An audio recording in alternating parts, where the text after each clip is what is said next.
Remember back in November when we read of Sarah's death? The parsha was called Chayei Sarah, literally the life of Sarah. Again, in our parsha this coming week, Vayechi, we will read of Jacob's death, yet the name of the parsha reminds us of his life. Vayechi, literally, and he lived. Our parsha, Vayechi, is a bridge between the book of Genesis and the book of Exodus. It's a bridge between the story of the family and the story of the nation, between Jacob, the father of 13 children, 12 boys and a girl, and the story of Yisrael, the father of our nation. Jacob's name was changed twice a few weeks back in Parashat Vayechi. And I want to suggest that his names reflect two parts of his identity, of his character, if you wish. And therefore I want to focus on the names. He wasn't the first character in the Bible to have his name changed. We recall Avram and Sarai, who each had a hey added to their name and became Avraham and Sarah. But in that case, it was one letter and they never went back to their previous identity. As children might say, there are no takesies backsies.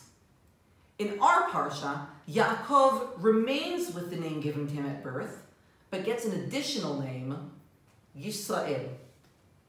Yaakov initially was given the name because he held onto his brother's akev, his brother's heel, at birth.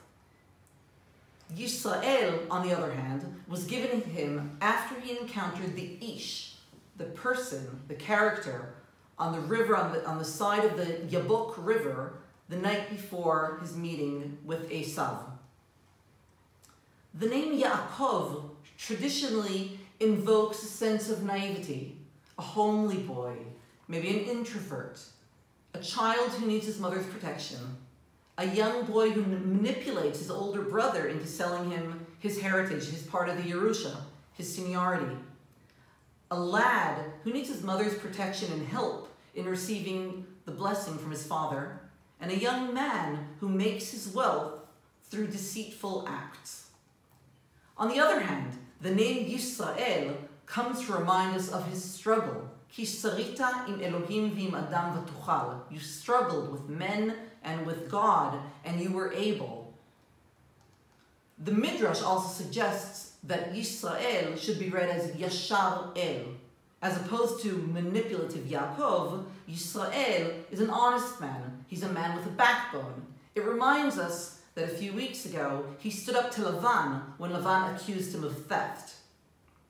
As Yisrael, Yaakov is worthy of carrying on Abraham's heritage and is given the blessing of the fathers, the blessing God gave to Avraham and to Yitzchak.